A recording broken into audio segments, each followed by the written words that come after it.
Sem mais delongas, eu trago aqui Eduardo Talhaferro. Eduardo Talhaferro, seja muito bem-vindo de novo ao Paulo Figueiredo Show. Esteve conosco na semana passada no episódio da sua detenção na Itália. Agradeço aqui o retorno e já começo fazendo uma pergunta a você.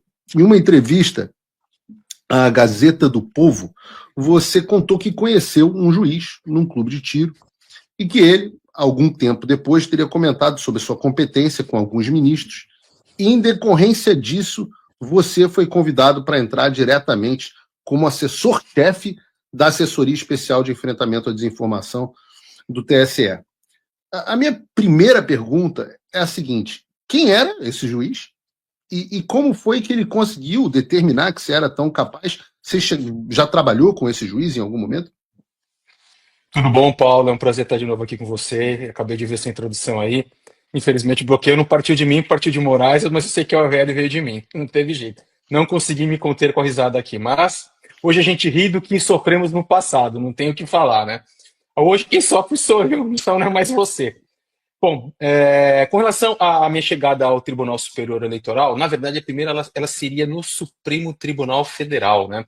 Eu fui a um clube de tiro com um juiz que é meu amigo, e esse juiz sempre levava alguém do tribunal, ou um promotor, ou um outro juiz, e coincidentemente foi um juiz, a gente atirou, e geralmente depois que a gente atirava, a gente ia ao restaurante para confraternizar ali todo mundo que estava junto nesse evento, né? E numa brincadeira, ele me pediu, o meu juiz, que é meu amigo, falou assim: Eduardo, liga pro telefone do Marco, o juiz é o Marco Martins Vargas, liga pro telefone do Marco e com o seu telefone, mas tem que aparecer o meu número. Eu falei, tudo bem, é tranquilo isso daí. Existem aplicativos dentro da Apple Store ou do Google Store que fazem isso. Hoje no Brasil esses aplicativos não funcionam mais, foram proibidos. Mas naquela época ainda existia, não lembro se já tinha sido proibido, mas já estava no meu telefone. Aí eu fiz essa brincadeira, telefonei pro telefone do Marco, só que ao invés de aparecer o meu número, apareceu o número do outro juiz. Isso maravilhou ele e outras conversas que a gente foi tendo do meu trabalho. Eu não sei se esse meu amigo já tinha comentado quem eu era, o que eu fazia, quais são os meus cursos, minha especialização. E a partir daí ele começamos a ter uma conversa, um pegou o contato do outro, desenrolamos aí todo o conhecimento que eu tenho. Mas eu acho curioso, porque a gente está falando de... Você tinha um amigo que era um juiz, e ele te apresenta ao Marcos Vargas, que era... Qual era a posição dele especificamente? Ele era chefe de gabinete do Alexandre? Então, eu não sei o que ele fazia naquela época, eu não sei nem se ele estava com o Alexandre já. Porque eu lembro que ele tinha comentado que ele foi do Barroso, que ele foi do Fachin. Eu lembro que naquele momento, se eu não me engano, eu não sei se era do Fachin ou do Barroso, acho que era o Fachin, não, Barroso, que era o presidente do TSE. Mas até então, o pedido era para que eu trabalhasse no gabinete do Alexandre de Moraes, no Supremo Tribunal Federal. Não sei se ele era juiz auxiliar lá. Por que eu te falo isso? Porque eu passei por entrevista, né, com a Cristina, com o Ayrton Vieira e com ele, por videoconferência, a gente conversou bastante. Foi aí que depois eu tive a resposta de que sim, eu poderia, estava aprovado e eu poderia trabalhar lá. Mas antes dessa entrevista, eu fiz alguns relatórios para o Marco, a pedido do Marco, mas relatórios simples. Consegue identificar essa pessoa? Consegue identificar essa? Consegue me trazer isso de rede social? Ver se tem rede social A, B, C? E eu enviava para ele. Até tive problemas na minha casa com a minha esposa na época, porque ela falou, pô, você tá trabalhando de madrugada e não tá ganhando nada, né? Sabe como funciona a esposa, né? E aí o que aconteceu? Quando ficou tudo aprovado, isso foi em meados de abril, de maio, mais ou menos esse período, e eu vim para a Itália. Ver questão de documentação que eu estava fazendo, terminando, isso das minhas filhas, e eles me ligaram. Na verdade, quem me ligou foi o Marco, dizendo o seguinte: olha, Talhaferro, o ministro vai tomar posse no Tribunal Superior Eleitoral como presidente, e ele quer mudar as coisas, ele quer uma coisa um pouco maior para você, ele quer que você seja chefe de gabinete da Assessoria Especial de Enfrentamento à Desinformação. Eu falei, mas o que é isso? Ele falou, é um gabinete de fake news, que vai monitorar, ver fake news, esse tipo de coisa. Eu, de pronto já falei, olha, Marcos, eu não sou muito bom administrador, gestor de pessoal, mesmo porque eu tenho um pouco de dó, para demitir alguém é capaz de eu chorar junto com a pessoa, ou para eu dar bronca. É o meu perfil, eu sou um perfil muito humano e eu acabo, com as pessoas que trabalham comigo, criando um vínculo que me prejudica até em liderar esse tipo de coisa. Mas eu superei isso, graças a Deus. Aliás, eu não tive outra opção, né?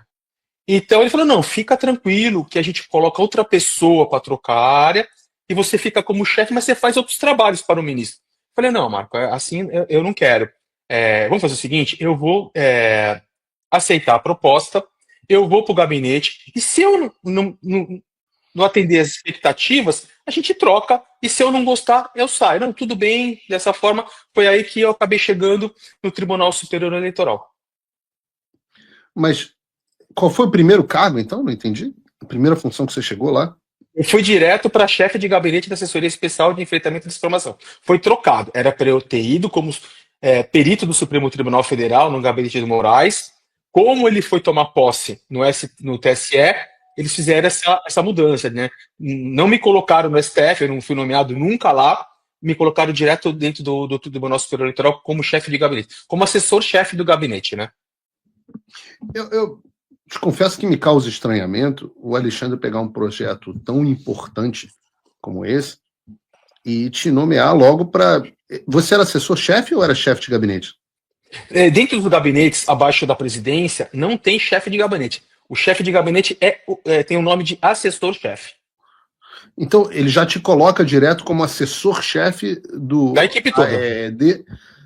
Sem te conhecer exatamente. Você não estranhou isso? Porque, assim, se imaginar que uma pessoa que está na vida pública como Alexandre de Moraes há tanto tempo, né? Ele foi secretário de Transporte, secretário de Segurança Pública, ministro da Justiça, depois ministro do STF por tanto tempo, e agora em 2022, ele tinha se tornado lá também presidente do TSE.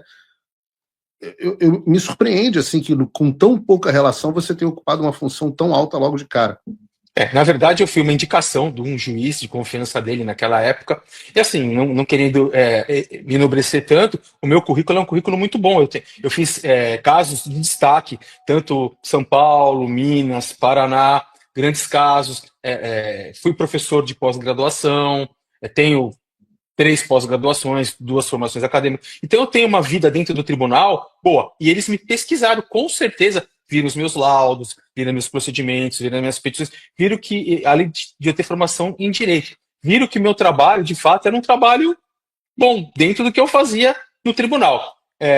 Ver fake news, monitorar, identificar, isso fazia parte do meu trabalho, do meu conhecimento, apesar de eu nunca ter feito isso em um ambiente eleitoral, entendeu? Me diz uma coisa, esse juiz, não precisa dizer o nome dele, era um juiz de primeiro grau de São Paulo, alguma coisa do tipo? Eu falei, o Marco Martim Vargas. Não, ele era um juiz de primeiro grau. Não, o Marcos Vargas era o seu amigo ou o Marcos Vargas era o... Foi quem me levou. O Marcos Vargas foi quem me levou. Ah, ok. Entendeu? Foi quem me levou. É óbvio que pra esse meu amigo, eu não quero citar o nome dele até para preservar ele, que ele não tem nada a ver com a história, não, né? Não precisa, ele não tem nada a ver com isso. Ele conhecia meu trabalho, porque eu já fiz diversos trabalhos nas varas às quais ele trabalhou, entendeu? Então ele já conhecia bem a minha forma de trabalho, a minha responsabilidade, o meu conhecimento técnico, o meu conhecimento jurídico. Pode ser que aí conversaram, e depois o Marco, aquilo que eu falei, o Marco fez vários testes comigo, né? Testou o meu conhecimento técnico, tanto de informática como de direito. Não foi uma coisa do dia para a noite. Isso começou, em dezembro, janeiro, e eu só fui em maio, abril, mais ou menos. Convidado, como é que era, entrevista. Como é que era esse dia a dia dentro do TSE, Ferro? Como é que era estar num TSE sob comando do Alexandre de Moraes? O que eles pediam a você? Como é que era o clima lá dentro? A gente vê umas mensagens, umas trocas de mensagens do Ayrton, acho que é do Ayrton Vieira, dizendo: não aguento mais esse troço. Como que era a relação? Como é que era o clima lá dentro? Bom, eu acredito que o Ayrton Vieira tenha sofrido mais, ele e o Marco Antônio, justamente porque eles tinham contato constante e direto com o ministro, né? É o que eu já venho falando, Eu nunca recebi uma ordem diretamente de Alexandre de Moraes, mas sim dos seus interlocutores. Existia uma triagem ali. O juiz do STF recebia dele, o juiz do TSE recebia dele, eles estavam todos no mesmo grupo ao qual eu não participava, e vinha para mim. Inclusive, eles encaminhavam, às vezes, as próprias mensagens do Moraes. Encaminhado, você via que era a forma de conversar do Moraes, uma forma assim, grossa, uma forma um pouco agressiva. É para ontem, que não sei o quê, que eu faça, não sei o quê. Mas, de fato, trabalhar com ele, se eu que não estava constantemente com ele já era difícil, imagina o Ayrton, imagina o Marco. Era, de fato, muito complicado. Porque ele é uma pessoa, como eu posso dizer, que cobra de uma forma não sutil, entendeu? É uma pessoa que cobra pesado. Eu quero isso para agora, eu quero isso para ontem. Pô, vocês não vão fazer? Aí você faz um relatório, você manda lá. Pai, imagina, eu já peguei relatório teu, você sabe disso. Vou lá no seu perfil, chegou para mim uma mensagem que você postou lá na sua rede social, seja no antigo Twitter, naquela época, ou no Instagram, mais Twitter e Instagram é o que mais tinha. Então chegava uma mensagem só, ele me encaminhava uma mensagem do que você tinha postado, fazia lá, recortava, certificava se aquela mensagem de fato estava lá, qual que era a rede bonitinha, recortava a imagem da mensagem, do perfil, a URL e encaminhava, era só isso. Porém, muito, se não a maioria das vezes, esse relatório chegava na mão dele, simples, o Figueiredo. Chegava na mão dele e ele reclamava, devolvia. Pô, será que eu vou ter que fazer? Coloca mais coisa, procura, mas tem mais coisas que eu sei. Então a gente tinha que ir lá no seu perfil e pegar uma postagem sua, duas postagens sua, três postagens sua, colocava lá e mandava. Aí passava, entendeu? Era assim, mas era complicado. Teve uma vez, o Figueiredo, que nunca me esqueço, eu estava em Londrina. Fui fazer uma perícia em Londrina, que eu ainda tinha o vínculo com as perícias que eu fazia para os tribunais, e eu tinha o prazo, eu tinha que cumprir. Fui para Londrina e foi comigo o meu compadre. Ele não sabe disso, o Moraes. E ele pediu uma reunião de equipe, né? Porque a equipe não estava rendendo aos olhos dele. Você tem que ver a forma que ele tratou a equipe. Imagina, tinham servidores que moravam em Alagoas, Mato Grosso, São Paulo, Minas. E assim, tinha analista que na época o salário bruto era de 12 e tinha um cara que é analista técnico judiciário que o salário é de 5. Ele falou assim: eu quero não tem mais teletrabalho, eu quero todo mundo aqui amanhã. Só que quem paga a passagem é o servidor. Você imagina sair de Alagoas para Brasília, comprando a passagem, você fica sabendo às 4 da tarde, para você comprar uma passagem para estar às 7 horas da manhã em Brasília. É uma nota, é uma nota. O cara sem ter um hotel, o cara sem ter lugar para ficar, porque o cara não tinha onde ficar. Então o cara tinha que ver hotel. Aí foi falado isso. Eu não quero saber. Venha de ônibus amanhã aqui, senão todos exonerados. Era difícil, cara. E havia comentários assim sobre essa. Alguém reclamava dele? Havia aquele clima de puta, esse cara é insuportável, esse cara. Eu pergunto isso porque a mensagem do Ayrton é uma mensagem assim de não aguento mais. Olha, eu vou te dizer uma coisa. O Ayrton e o Marco filtravam muito do que o ministro falava para eles, que era para transmitir para mim. Tinha momentos. Por que eu tenho alguns encaminhamentos de mensagem do ministro, alguns encaminhamentos de print de conversa do ministro com eles? Porque eles falam assim: olha, não sou eu que estou te pedindo, é o ministro, olha aqui, ó, ele está fazendo isso aqui. Porque, de fato, eles filtravam, eles tentavam fazer de uma forma. Era difícil, mas menos complicado do que eles recebiam. E eu, por outro lado, fazia o mesmo filtro com os servidores. Porque se eu passasse do jeito que eu recebia, e olha que já chegava com filtro, eles sabem, você sabe como é servidor público, né?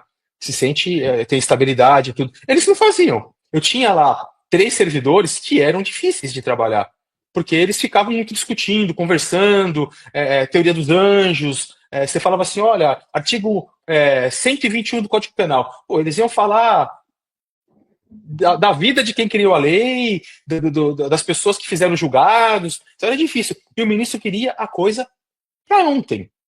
Então, eu filtrava, mas mesmo assim tinha momentos que eu não conseguia me segurar, porque eles estavam. Não é que eles estavam devagar, o trabalho tinha que ser num ritmo normal, entendeu?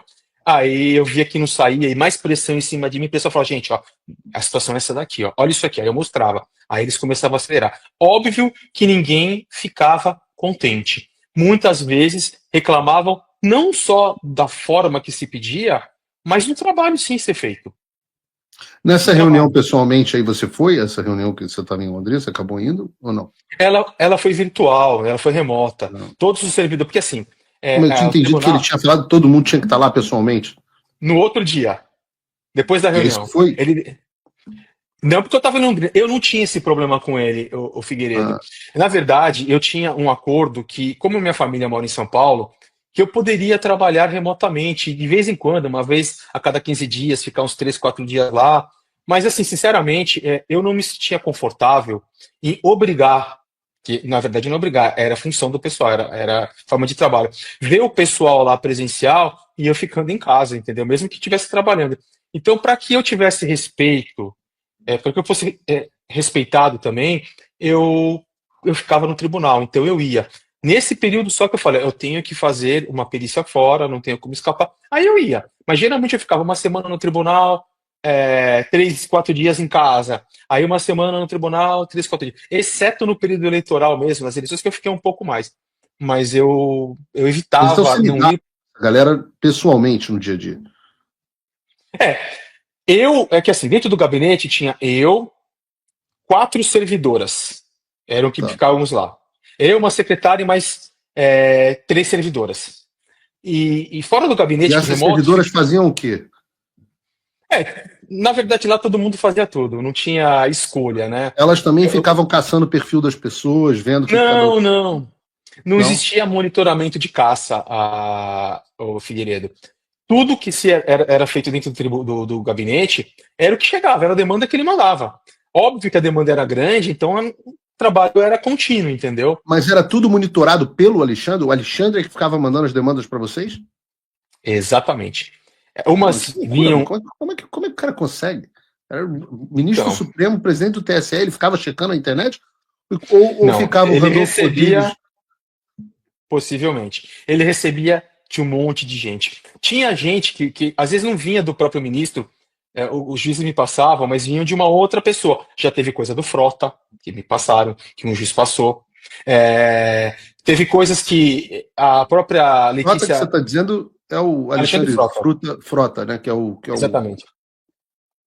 Exatamente. A gente até brincava com o Ayrton que quem recebia as coisas do Alexandre Frota era o Ayrton. A gente falava que eles tinham um caso, que eles estavam fazendo filme juntos. Virava chacota a coisa, entendeu? E por outro lado, recebia de uma tal de Letícia Salorenzo, que é a famosa bruxa da UNB. Ela se intitulava amiga da esposa do ministro, coisa assim. E assim, o ministro já mandou a gente receber ela, esse tipo de coisa. Então a gente se ficava ali, é amiga, não é amiga. Só que o que chamava atenção é que ela ia em situações, em posse, em atos, que a gente não conseguia ir. E ela estava lá presente a convite de alguém, provavelmente do ministro. Então a gente ficava ali quieto. Eu, sinceramente, ela sabe disso, se ela estiver assistindo, eu evitava, eu fazia de tudo para não fazer nada do que ela pedia. Sempre eu era, faz CPF, isso não sei o quê, agora não posso, eu tenho outras prioridades e tal. Mas às vezes te escapava uma ou outra que de fato ela trazia já pronto do que o ministro tinha pedido, coincidia, entendeu? Ah, olha, você já viu esse vídeo? Você já viu isso? Diga. Então, deixa eu entender a estrutura aqui, isso nunca ficou muito claro para mim. Vocês ficavam basicamente atendendo as demandas que vinham do Alexandre por meio do Marco Antônio e do Ayrton, basicamente isso. Exatamente, mas Então tinham você tinha outras aqui no figuras topo o Alexandre, o Marco Antônio e o Ayrton e o gabinete. bombardeando vocês com demandas. Uhum, Mas o uhum. próprio Alexandre recebia input de um monte de gente.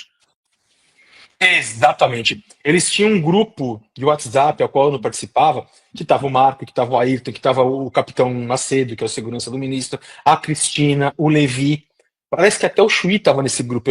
Eu nunca O participei Levi que desse você está grupo. dizendo é o José Levi? Exatamente, José Levi. Que Entendeu? foi a E AGU, ele. para quem não sabe aqui na audiência, José Levi foi advogado-geral da União do governo Bolsonaro. No primeiro ano e meio do governo Bolsonaro, ele era o advogado-geral da União, ou seja, quem representava o Bolsonaro dentro os interesses da União, do presidente, inclusive, no STF. Então, esse cara sai, vê como o presidente Bolsonaro escolhe bem, sai brigado com o Bolsonaro, se eu não me engano, porque se recusou a cumprir um pedido a respeito da Covid, sai e vai trabalhar no gabinete do Alexandre, e você está me dizendo que em 2022 ele fazia parte do grupo que ficava monitorando a internet e abastecendo o ministro de perfis para serem retirados, conteúdos para serem removidos e por aí vai. Eu nunca recebi nada que fosse do Levi, mas eu sei que o Levi participava do grupo. Quem era o Levi? Ele era o secretário da presidência do Tribunal Superior Eleitoral. Ele era o secretário do próprio Alexandre de Moraes no Tribunal Superior Eleitoral, entendeu? E vinha, que eu te falei, vinha dos juízes, às vezes vinha do próprio capitão, às vezes vinha de uma secretária. Foi Os praticamente pedidos a você? ao meu grupo, ao meu gabinete. Chegou um Então, os momento, pedidos a você às vezes vinham da secretária, às vezes vinham do capitão Macedo? Exatamente. O que acontece assim, no começo não era dessa forma, mas quando começou a máquina girar muito rápido, quando começou a eleição em si, cara, vinha de tudo que era lado. A gente não fazia tudo, a gente atendia as demandas do ministro, mas vinha a demanda de tudo que é lado. Parece que era um mutirão de ataque à direita. Então, essas pessoas começaram a pedir. O capitão Macedo, qual era a função dele dentro da estrutura? Chefe de segurança do Alexandre de Moraes. Ainda é. Ele ainda é chefe de segurança do Alexandre de Moraes. É um que o Exatamente. visto precisa ser cassado urgentemente. Mas ele era chefe da segurança do Alexandre de Moraes. Ele mandava pedidos para vocês retirarem perfis. Ele muito pouco, ele mandava outras coisas. Por exemplo, quando o Moraes. Peraí que a minha câmera mudou aqui. Quando o Moraes pedia alguma coisa, vou fazer uma reforma na minha casa, avalia quem vai trabalhar lá. Aí o Macedo que me passava o nome das pessoas para fazer um levantamento dentro. Eu pedia para a Polícia Civil de São Paulo: olha, verifica para mim se esses caras têm passagem, esse tipo de coisa. E devolvia para o Macedo, e o Macedo. Mas como o capitão ficava praticamente 24 horas com o ministro, até os próprios juízes falavam assim: ó, fala com o capitão, fala com o capitão. Precisava de alguma coisa? Fala com o capitão já fala com o ministro. O capitão está no avião com o ministro. Então ele era muito próximo, então muita coisa acabava vindo. O ministro falava assim: ó, vê isso aqui. Ó, tem esse relatório aqui, o ministro vai pedir para você, já estou te passando. O ministro pediu isso, o ministro pediu aquilo. Porque ele ficava constantemente, era a pessoa mais próxima do ministro. Interessante. Então, mas ele não fazia pedido para retirada propriamente de conteúdo, monitoramento de fulano, ciclano, beltrano. Não, ele mandou o pedido de uns 3, 4 relatórios para você olhar nas minhas coisas. Que ele pediu assim: ó, o doutor Ayrton vai te mandar isso, o ministro já mandou lá no grupo, doutor Ayrton vai te mandar isso, ó, o doutor Marcos vai te mandar isso, mas eu já estou te antecipando. Ele mandava o mesmo que eu receberia pelos outros personagens. Às vezes mandava. Não era sempre, mas mandava. Eu acho curiosíssimo que a imprensa não cubra essa figura desse Capitão Macedo, porque é uma pessoa tão interessante, ninguém chama ele para uma entrevista, ninguém quer saber desse cara, eu acho uma figura tão interessante. Mas eu queria entrar um pouco na questão da USAID, da USAID, que eu me lembro que você disse no ano passado que você nunca recebeu informação sobre convênio da USAID ou qualquer parceria com o governo norte-americano. Mas eu, naturalmente, acho muito impressionante, eu não sei o quanto que você acompanha, da similaridade entre o que foi construído pelo Alexandre de Moraes e o que existia dentro do governo Biden. Então, ainda que você não soubesse da USAID, eu te pergunto se você pelo menos conhecia a parceria que o TSE fez com os checadores de fato durante as eleições de 2022.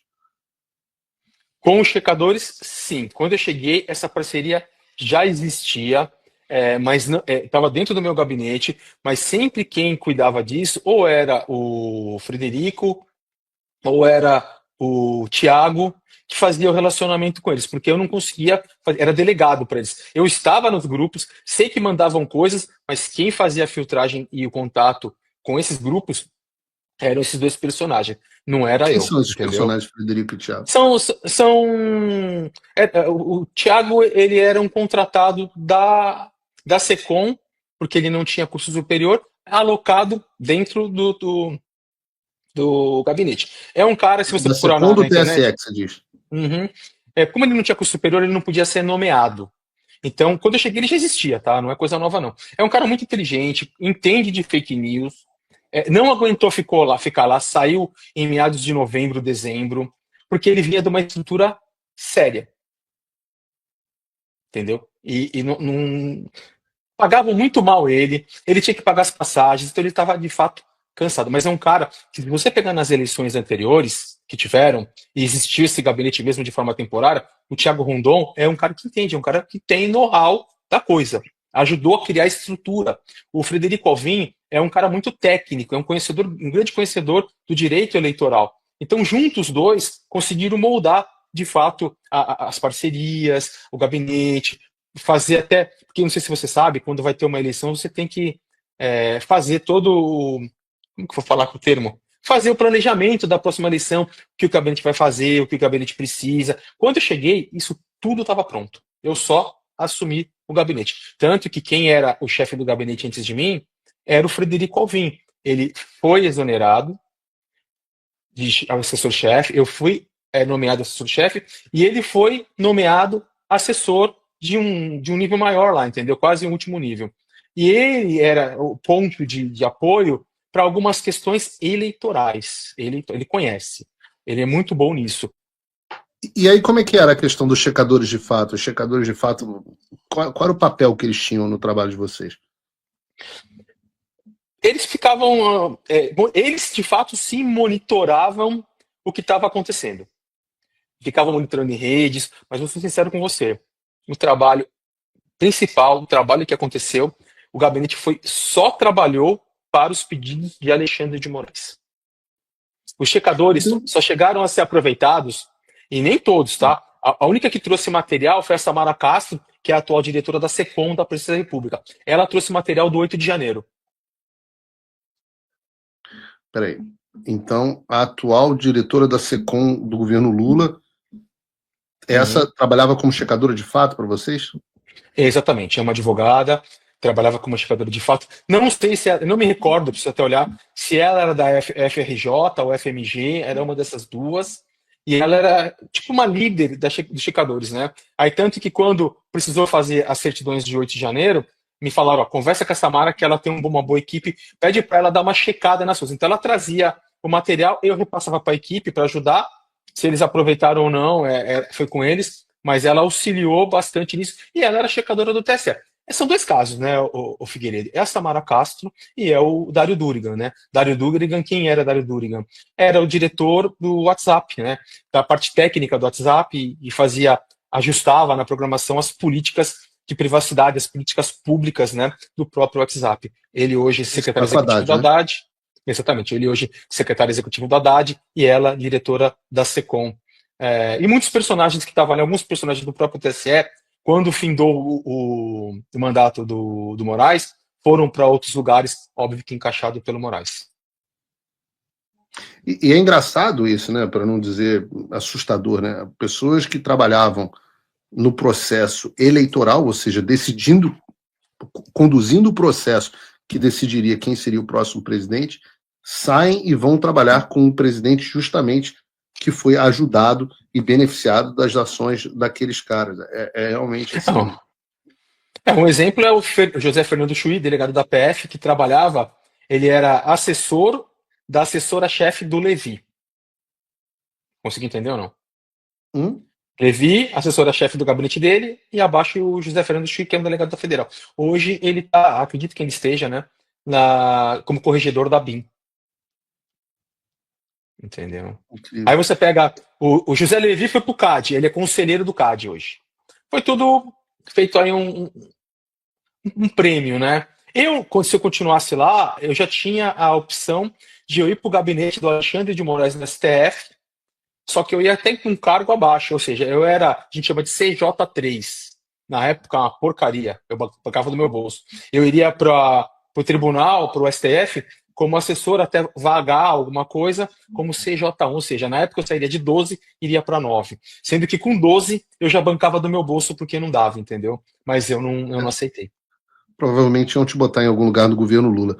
Um caso que sempre eu fiquei meio curioso, queria aproveitar para te perguntar, nunca te perguntei sobre isso, foi o caso do Alexandre Machado.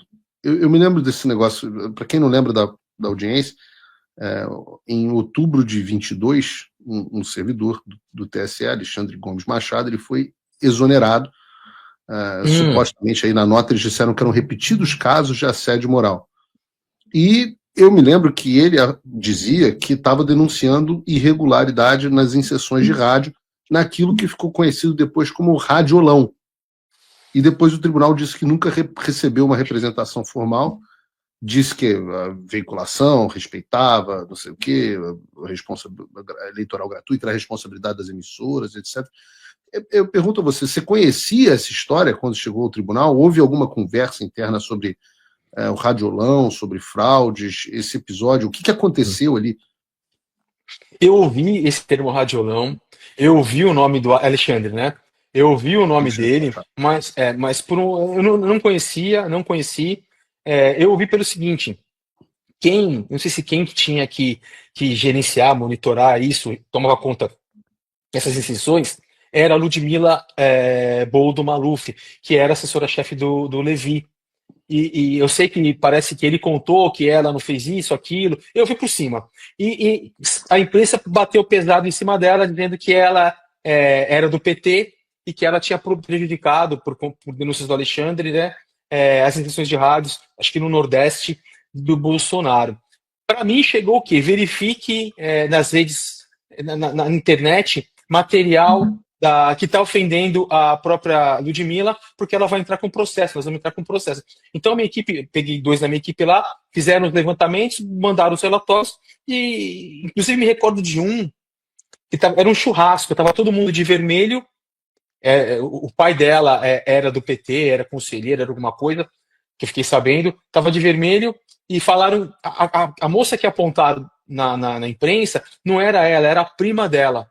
Aí ela falou, não é minha prima, é o meu pai, mas não é minha prima, entendeu? Aí eu fiquei sabendo que, de fato, eles participavam de alguma coisa referente eu não sei se é do PT, eu não sei se era da CUT, alguma coisa relacionada ao PT, entendeu? Mas eu não tive contato com o Alexandre e não fiquei sabendo o que aconteceu depois. Sei que ele foi, acho que, exonerado, uma coisa assim, não foi? Ele foi exonerado, chegou a pedir para registrar lá na Polícia Federal, ficou assustado, ficou temendo pela própria vida, etc. Ele foi, antes de você ter sido desgraçado pelo Alexandre, Foi o primeiro. esse foi o primeiro caso, né? O caso do Ele só radiolão. pediu na polícia errada, né? Pois é, confiar na Polícia Federal é meio complicado. Então, mas o que eu fiquei interessado é o seguinte: essa Ludmilla, que cuidava das questões do radiolão, ela era, então, de fato, a família, o pai dela era ligado ao PT e aos movimentos de esquerda. Mas dela sim. Ela eu não posso te falar porque eu não sei. Claro. Ela é uma servidora do Tribunal de Justiça de São Paulo que foi para Brasília porque o marido trabalhou no gabinete do Moraes como chefe, alguma coisa lá para trás e continuou em Brasília. Aí puxou ela porque por como o marido já estava em Brasília, né? Como funciona só para você entender? Sempre que tem um personagem que é de uma outra instituição, de um outro estado, e ele vai para Brasília por um convite de alguém importante, ele tem uma esposa que Claro. que geralmente é Sim. uma servidora, e eles tentam lotar essa servidora em algum lugar, ou o Ministério da Agricultura, ou Polícia Federal, ou o Tribunal Superior Eleitoral, eles tentam buscar, entendeu? Sei disso porque Mas você concorda que é complicado o fato da pessoa que era responsável pela alocação do horário de rádio e televisão, que, segundo a denúncia do Radiolão, que nunca foi explicada, vinculou milhões e milhões de propagandas a menos para o Bolsonaro, o pai da pessoa responsável por fazer esse acompanhamento ser ligado ao PT, aos movimentos de esquerda, não traz segurança no processo, né? é estranho, tanto quanto estranho, né? Não é normal. E aí você está Se, me dizendo, não inclusive, que seria, eles utilizam.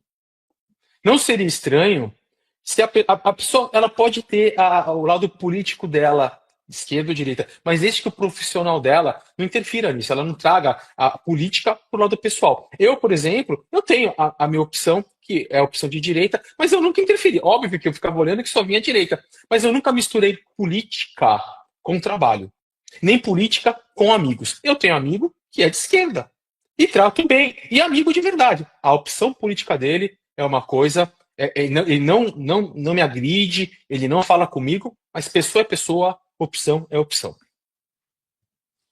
Eu quero entrar nas mensagens propriamente. Tem uma mensagem do Ayrton Vieira, que era o juiz auxiliar, pedindo que vocês que os relatórios que vocês produziam no TSE fossem feitos de uma forma assim, digamos, oficiosa, né? Aí ele fala assim, formalmente vai ficar uma coisa muito descarada. Que ele está se referindo aí que um juiz do STF pedisse diretamente, ele era do STF, que ele pedisse diretamente dados do TSE. Em quais outras ocasiões esse tipo de pedido chegaram até você e o que você costumava fazer quando você recebia orientações nesse sentido? O único pedido que eu recebi daquela forma foi aquele que foi passado para a imprensa, né? Use a sua criatividade, coloca uma coisa picante ali, outra coisa ali. Mas os outros pedidos que vinham, o Figueiredo, era assim: olha, o ministro pediu para você colocar mais coisa. Olha, o ministro falou que tem mais coisas, que já mandaram para ele. Então, quando chegava já um pedido, chegou um ponto, e quando chegava um pedido, ele falava assim: ó, vamos olhar tudo, vamos ampliar o que ele pediu, porque a gente já sabe como funciona, né? Nós vamos mandar para lá, ele vai reclamar, vai dar o show dele, e nós vamos ter que ficar refazendo, e isso não vai ter fim. Então, se ele pedir um, pega dois, três, coloca e passa para frente. E pelo menos a gente não tem que refazer. E eu vou te dizer, Figueiredo, às vezes a gente fazia isso e ele reclamava. Interessante.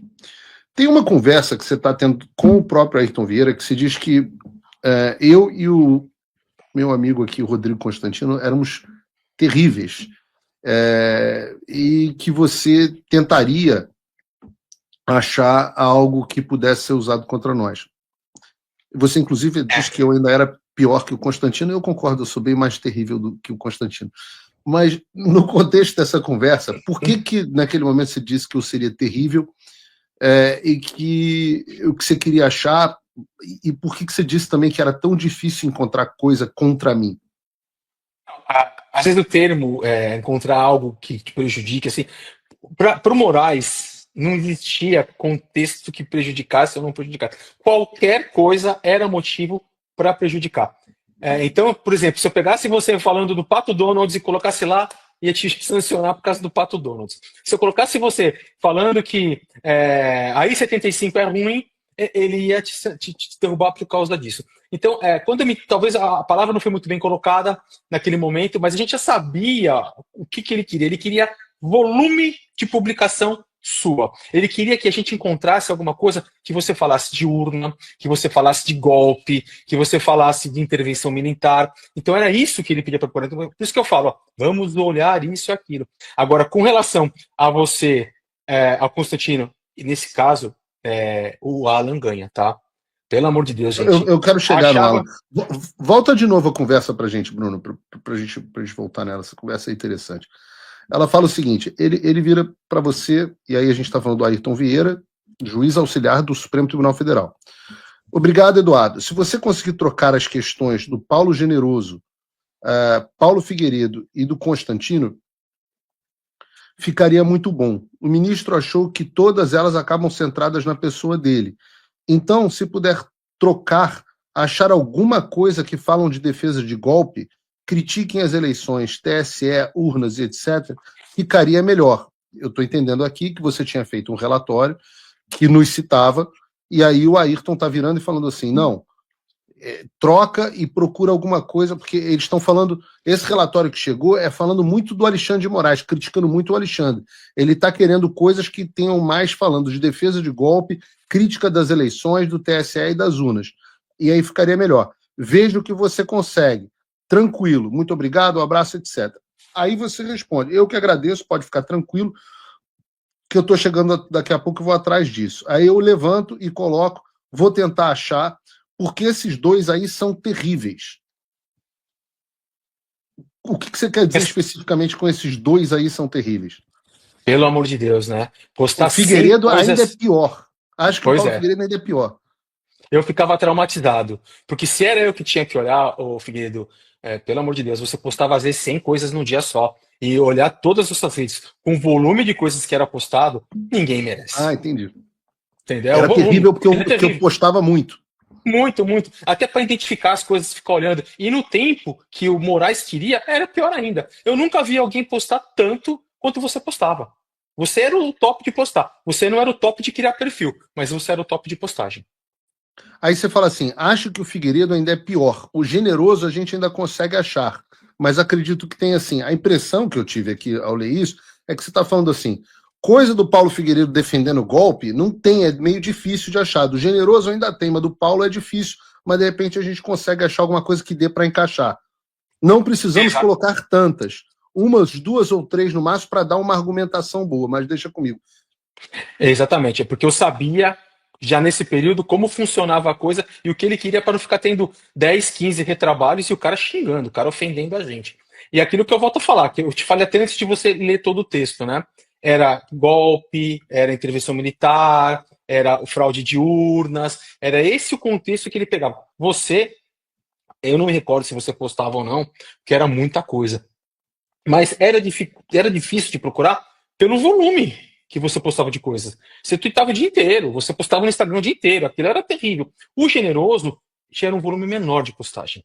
Já era mais fácil de localizar uma coisa ou outra. E ele falava, se eu não me engano, de acordo com o que eu estou lendo aqui, acredito que seja isso. Ele falava coisas de golpe que você talvez não falasse, de intervenção militar, esse tipo de coisa. Então você tinha postagens mais cuidadosas, acredito eu, naquela época, entendeu? Que dificultava encontrar. E fora o volume de coisa que você postava. Era terrível. Então, eu falei pro Alan esses dias, era um pesadelo. E eu, especificamente falando sobre o Alan também, você sentia que havia alguma animosidade especial contra alguns indivíduos, como por exemplo o Alan, como por exemplo a mim, como por exemplo o Constantino? Você acha que o Alexandre tinha inimigos preferidos? Hoje sou eu, né? Já te falei isso. Mas É, antigamente era Alan, você, Constantino, que estavam aí fora, Zambelli. Zambelli é praticamente esse daí. Óbvio que tinha com menor busca Daniel Silveira, Nicolas pedia, Bia Kicis pedia, mas você, o Alan e o Constantino era o top one. e você lembra de alguma coisa do Eduardo Bolsonaro? Naquela época ele não estava muito no radar. Não, não. O radar maior ali era ver se eles publicavam alguma coisa referente a golpe, a botar movimento em rua. Não. Você tá falando com o Magno Malta, eu não tinha reparado isso, mas o Magno Malta falou assim, eu não entendo por que que ele nunca fez nada de mim, de fato. Nunca teve nada do Magno Malta. E o Magno Malta falava, a gente até hoje, só depois você conversando com o Magno Malta, a gente tenta entender o porquê que com o Magno Malta ele nunca fez nada, mesmo o Magno Malta se manifestando. É O Magno incrível. Malta é muito gente boa, é difícil não gostar do Magno Malta. Se sentar com o Magno Malta para bater papo, você fica 10 horas conversando com ele. Um abraço aí Sim. pro Magno Malta. Mas É, é difícil, né? A gente não conseguia entender. O próprio Magno falou para mim, não entendo. e aquela história, você teve no Senado agora, acho que no mês passado, e uma das coisas que a gente noticiou aqui no Paulo Figueiredo Show foi um relatório que usado para justificar uma operação da Polícia Federal, que se não me engano era de agosto de 2022, e ele teve a data alterada. Ele foi produzido em 28 de agosto, mas foi registrado como 22 de agosto. E aí Uhum. eu anotei aqui que você disse que produziu documentos para dar a impressão de legalidade a investigações que já estavam decididas. Sim. Em alguma ocasião, Alexandre te deu, ou a um outro subordinado que você saiba, uma ordem direta ou por escrito, ou para alguém, talvez para eles, para adulterar a data ou manipular relatório? Ele pediu. Na verdade, esse trabalho não era para ser direto comigo. Ele pediu para o Ayrton Vieira fazer esse procedimento com data anterior à busca e apreensão. Por quê? Dia 19 foi feito um relatório identificando, ele pediu para poder olhar as publicações do Amado, pegar lá, recortar aquele. Você lembra que tinha conversas de WhatsApp? Amado, você está Lembra disso? falando. Deixa eu contextualizar Metrópolis. aqui para o espectador. A gente está falando do caso dos empresários do grupo de WhatsApp que tinham um grupo lá interno, trocaram mensagem, essas mensagens tinham um infiltrado lá dentro do grupo, elas foram publicadas pelo Guilherme Amado, e o Guilherme Amado. E aí, por favor, continua daí, Teleferro. Aí você Tá. estava dizendo, ele pede para recortar a reportagem, os diálogos da reportagem do Guilherme Amado. É. Para mim foi encaminhado a reportagem do Guilherme Armado e falou: faça um relatório. Foi meu primeiro trabalho praticamente dentro do TSE. Faça o. Chegou isso aqui, o ministro quer fazer vai pedir uma busca e apreensão na segunda-feira. Precisa fazer um relatório identificando essas pessoas, colocando os perfis delas dentro das redes sociais, em todas, em TikTok, em Instagram, Facebook, identificar um por um, em todas as redes, colocar os URLs, colocar, porque como não tinha, né, dados de conversa, simplesmente identificar o telefone deles, colocar lá e só dizer que foi levantado isso e aquilo, e encaminhar só para o STF. Foi o meu primeiro trabalho. Isso foi 18, 19 de agosto que foi feito esse relatório. Ele até está com data, acho que um pouco depois, se eu não me engano, mas foi feito por erro, na verdade, não foi porque esse não foi manipulado. Eu errei a data, eu comecei ele no dia 18, algo assim. Se você olhar o relatório, na parte de cima está uma data e na parte de baixo está outra, mas foi erro meu. E aí, o que ele fez? Na segunda-feira ele não fez a busca e apreensão. A gente estava até na expectativa, era o primeiro trabalho.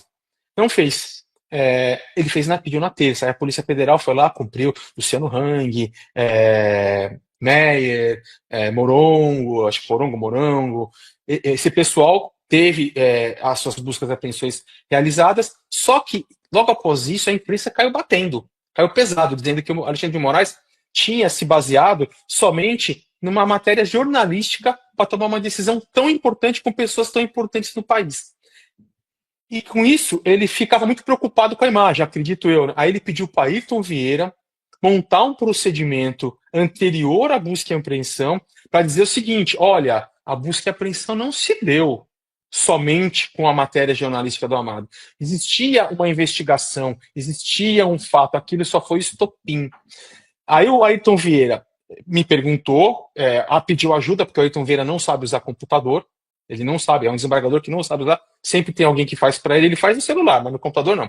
Falou, Talhaferro, puta, precisa fazer isso, tal, não sei o que. O ministro quer aquelas figurinhas, como foi na Lava Jato, com aquelas carinhas, e setinha pra lá, mapa mental. Setinha pra lá, setinha pra cá. Falei, tá, mas eu não conheço as pessoas. O que precisa fazer? Me explica. Eu não sabia o que era, entendeu? Ele queria relacionar Alan dos Santos com Hang, com uma tal de Protorque, se eu não me engano, um monte de personagem que eu não conhecia. Aí, por conta de eu não conhecer, ele me encaminhou as PETs, pedaço das PETs, dos documentos, e circulou. Ó, esse lê. Eu tive grande dificuldade, o Figueiredo. Eu tinha que ligar. Olha, eu não estou entendendo. O que é isso? Tó esse trecho aqui, olha isso aqui. Para eu montar só aquele desenho. Eu montei uns 2, 3 desenhos. Ia, voltava. Começou na sexta, acabou no domingo. Ia, voltava. Aí ele pediu, faça o relatório com base nisso, coloca lá o nome do pessoal e bota com a data do dia 22. Só que isso começou no dia 27 e terminou no dia 29. Por conta de tanta modificação. O Ayrton Vieira pediu para você forjar um documento para justificar uma operação policial contra alguns dos empresários mais bem-sucedidos do Brasil, é isso? Exatamente. Foi aí que ligou o meu radar. Porque até então, fala assim, deleta tudo, a conversa, mas pediu para deletar, ele não quer nada nos telefones. Aí eu falei, pô, mas deletar, a data já não tá legal. Ele não quer nada nos telefones, você está falando ele, o Ayrton, ou ele, o Alexandre? Alexandre. Ou seja, o Alexandre sabia que estava destruindo provas do crime que ele havia cometido. Ele que ele pediu para o Ayrton fazer isso. O Ayrton falou, o ministro que pediu. Entendeu? Ele que pediu. Só para você entender. O ministro forja e falsifica um documento para justificar a posteriori uma operação que ele já tinha feito com base, você está me dizendo aqui, com base na notícia do Guilherme Amado apenas. Exatamente. E daí, ele, não satisfeito em cometer o crime, ele também quer assumir com um cadáver e destruir provas. Então ele manda vocês apagarem tudo para que tenham de provas em relação a isso. Exatamente. A partir daquele momento, eu identifiquei aquilo, falei, opa, eu não vou apagar, pensei comigo. Só que eu tinha acho que 1 ou 2 semanas de teste. Se você pegar minha nomeação, você vai ver que foi na primeira ou na segunda semana que eu estava lá. Primeiro eu já vi um grande volume de direita e nada de esquerda. Já achei estranho, questionei meus servidores. Depois eu peguei e vi isso. Falei, opa, tem coisa errada aqui. Aí começaram, eu não deletei, e começaram os meus pedidos de exoneração. Cheguei a 8 vezes pedir exoneração. Eu era o rei da exoneração. Fiquei taxado com figurinha, com chacota, todo mundo, figurinha, eu sou rico, não preciso trabalhar, vou pedir exoneração, tudo com a minha face. E isso me deixou um tanto quanto preocupado, ô Figueiredo. Como que eu vou deletar uma coisa que eu tô vendo que tá errada? Tô vendo que o cara tá fazendo, tô vendo que o cara começou a perseguir um espectro. Não tem nada. Mas até então, do espectro, o Figueiredo, era a primeira semana. Então, podia ser que vinha na outra semana alguma coisa de esquerda, né? Mas o fato de uma manipulação processual, pô, eu sou formado em direito. Falei, e agora? O que eu faço? Naquele momento, eu já me vi preso na situação, até mesmo para poder sair de uma forma, né? Eu não podia chegar, não quero mais trabalhar aqui, estou indo embora. Naquele momento, depois que eu tomei ciência de um fato daquele, eu falei, agora eu tenho que pisar em ovos, eu tenho que ir com cuidado, porque se ele tem um cargo máximo do judiciário. Se eu pisar na bola, eu trabalhava para o judiciário. Eu estou acabado. Eu vim para cá para estar na mais alta instância do país. Eu vim para cá para ter essa chancela final no meu currículo. E eu vou acabar com a minha vida. Eu tenho filho, tenho filhas, tenho família. Então foi quando eu comecei a mostrar a integração, ficar na manha. Ficava super bem e pedia, quero exonerar. Não aguento mais. Eu justificava que eu tinha muito trabalho, que eu estava cansado, que a minha família reclamava. Mas assim, não, aguenta, vai mudar, vai mudar, vai mudar, vai mudar. E eu fiquei até a hora que deu a explosão final. Só uma coisa, Figueiredo, que é importante, que eu não falei ainda para ninguém, vou falar aqui para você. Não defendendo A nem B, mas ninguém tinha poder de decisão. Os próprios juízes auxiliares, você viu pelos áudios, estavam cansados, eles não tinham poder de decisão. Eles cumpriam. O ministro fala, faça assim. Ministro. Não, é assim. Tanto que eu tive conversas com o Ayrton Vieira que ele falou: o ministro, ele sabe, eu tenho áudio disso, se quiser também depois eu posto. O ministro sabe que ele conhece, eu exercendo, eu sou desembargador, mas mesmo não exercendo, a gente sabe e tal, mas quem assina é ele, não adianta falar com ele, vai dar um problema lá na frente, mas é o ministro, o que a gente pode fazer? O medo faz com que pessoas que têm uma carreira acabam ficando quietos, e até a própria pessoa. Você nos Estados Unidos, você viu o que ele queria fazer. Imagina ao lado dele. Se você estivesse trabalhando no gabinete do lado, você não estava aqui. Eu entendo, mas ao mesmo tempo, esse mesmo de pessoa que diz que estava cansado, diz que tinha vontade de mandar um capanga, um jagunço, pegar o Alan, sequestrar o Alan e botar ele no avião e levar para o Brasil. Então, não me parece uma pessoa tão coagida assim. Eu não sei o contexto, também não vou defender, não sei o contexto. Talvez, pela mesma questão que eu, cansado da demanda gigante. O cara não para de postar, Dino, tipo, pelo amor de Deus, reduz as postagens. A gente não tá aguentando mais a pressão desse cara em cima da gente. Nós vamos enlouquecer. O cara fazia. Eram duas pontas, Figueiredo. Eram vocês de um lado e o ministro do outro e a gente no meio. A gente tá ficando louco. Então você acha que o Homem Macaco e eu enlouquecemos o Alexandre, é isso? Enlouqueceu a mim, imagina o Alexandre. Eu já sonhei com vocês. Pô, o Frota não estava nesse sonho, não, né? Graças a Deus. Não, eu sonhei com vocês postando. Bom, se tivesse o Frota no mesmo sonho, eu ia ficar preocupado aqui.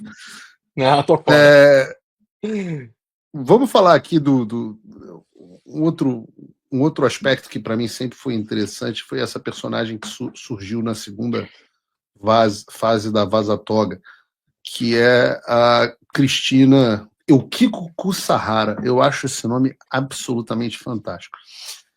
E tem cobrança dela de rapidez nos relatórios. Eu não tenho tempo de ficar filosofando sobre legalidade e tal.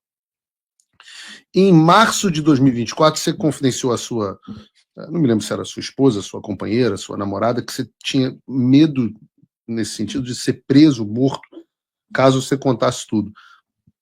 Você chegou a receber alguma ameaça ou até retaliação de funcionário do TSE, do STF ou do próprio Alexandre, não? Além da sua, obviamente, da sua prisão e da sua perseguição aí na Itália? No período que eu estava no TSE, não. A única coisa que dava muito medo é ver a forma com a qual ele perseguia todos, as atitudes que ele fazia, as intenções que ele tinha, porque a pessoa que postou virou inimigo. Então a gente ficava assim, poxa, eu vou sair. O que vai ser. Eu vou sair com que jeito? Ó? Ah, não aguento mais, não posso mais. Porque assim, você não tinha a opção de não sair. Era difícil. Era difícil, então Você você acha que o ficava com Alexandre de medo. Moraes tinha um chefe ou que ele era o chefe de tudo? Você acha que ele Eu respondia a não- alguém, a um líder supremo, a um reptiliano, ao Gilmar Mendes? Você acha que ele tinha um chefe ou ele é ele mesmo que manda, ele que faz as coisas? Olha, existem muitas pessoas que falam que é o Gilmar que manda, que é o Lula que manda, que já ouvi falar até que dragões negros mandam nele, entendeu? Ele tem uma legião de dragões negros que mandam nele. Já ouvi tudo isso. Mas eu sou sincero com você, pelo pouco que eu tive de contato, pouco mesmo, pessoal, e pela quantidade de contato que eu tive de trabalho, eu acho que é ele mesmo. A maldade Eu vem também dele. É. sempre tive essa impressão. Eu acho que é ele que quer sede de poder, sabe? Sede de poder. Mas ele era muito respeitado, né? Todo mundo puxava muito o saco dele também. Ah, que trabalho maravilhoso que você está fazendo e tal. É, mas os puxa-sacos que estavam ali, né? Ou, eu não sei, eu mesmo acabava não tendo muito. Eu evitava até falar às vezes. Eu brincava muito com o Ayrton, com o Marco, porque a gente sofria do mesmo problema, né? A pressão, o excesso de trabalho, família reclamando. Eu lembro que o Ayrton teve problema até com o filho, tudo. Eu preciso voltar para São Paulo, minha família está com problema, eu preciso com meu filho. Mas não conseguia, não conseguia. O, eu vi várias mensagens que mostram o Ayrton Vieira e o Marcos Vargas, além da Cristina Kussahara, que eles tinham um grupo de WhatsApp para fichar as pessoas, inclusive pelos posicionamentos políticos, as postagens nas redes sociais e tal. Você consegue explicar um pouco melhor o papel de cada um deles nesse processo? O que fazia a Cristina, o que fazia o Marcos Vargas, o que fazia o Ayrton? Era tudo meio embolado, todo mundo fazia tudo? Só por curiosidade, esse grupo que você fala é o grupo de audiências de custódia ou não? É o grupo de audiência de custódia, sim, Tá. que decidiam Aquele grupo foi. as certidões, quem que ia ser preso, quem que não ia ser preso, do 8 de janeiro. É, esse grupo ele foi só criado após 8 de janeiro, mas o trabalho de todos esses personagens já vinha desde o começo. Cristina, na verdade, é o ministro na forma feminina, entendeu? Ela é a pessoa dele, ela que cuida da vida pessoal dele, da agenda dele. Ela é como se fosse, vou dizer, um ser gêmeo que está ali, mas na versão feminina. Ele faz um trabalho e ela cuida de toda a vida dele. Ela trabalha 24 horas dedicada a ele. Então, servidores, os processos, tudo ela que acompanha. Ela é do TJ de São Paulo, né, Tribunal de Justiça de São Paulo, e já está há muitos anos com o Alexandre de Moraes. Então, ela coordenava os trabalhos que estavam acima de mim e do Ayrton, porque ali tinha uma série de processos. Ela é chefe de gabinete do STF, do Alexandre de Moraes. Então, tudo ficava centralizado nela, as coisas confidenciais com ela, e o ministro pedia, Cristina, acredito eu, né? Como tá isso? O Ayrton já fez? Eles acabam falando com ela ela falando com eles e eles falando comigo. Então, ela era a líder ela respondia ao Moraes e ela acabava coordenando os trabalhos. Já os juízes eram juízes, eles eram juízes assessores, né? Faziam as minutas, faziam as decisões, pediam os trabalhos, óbvio que por pedido de Alexandre de Moraes. Você sabe disso, que muitas das sanções aplicadas não só ao próprio Alexandre, mas como as pessoas ali no entorno que tiveram seus juízes cancelados, muitas foram feitas com base nos seus depoimentos, nos materiais da Vaza Toga e por aí vai. Mas eu te pergunto se há algum indivíduo relevante no TSE. O Marcos Vargas já teve seu visto cancelado, aí o Kiko também, o Zé Levi também, o Ayrton também. Tem alguém mais no TSE relevante neste papel, nessa estrutura, que não tenha sido alvo de sanções, mas que, na sua opinião, está se safando, merecia ser sancionado? Tem juiz que não está mais lá, que é o Rodrigo, que trabalhou também efetivamente nisso, foi indicado pelo Pacheco para trabalhar no gabinete do Moraes. Isso eu fiquei sabendo. É um juiz lá do TRF de Belo Horizonte. Ele substituiu o próprio Ayrton na saída do Ayrton, se eu não me engano, em janeiro de 2023, ou um pouco depois. Você lembra o sobrenome dele, Permaneceu Rodrigo? Pessoa, Rodrigo Pessoa. que era um juiz. Agora eu teria que ver, tem bastante personagens, mas eu precisava ver e olhar de novo.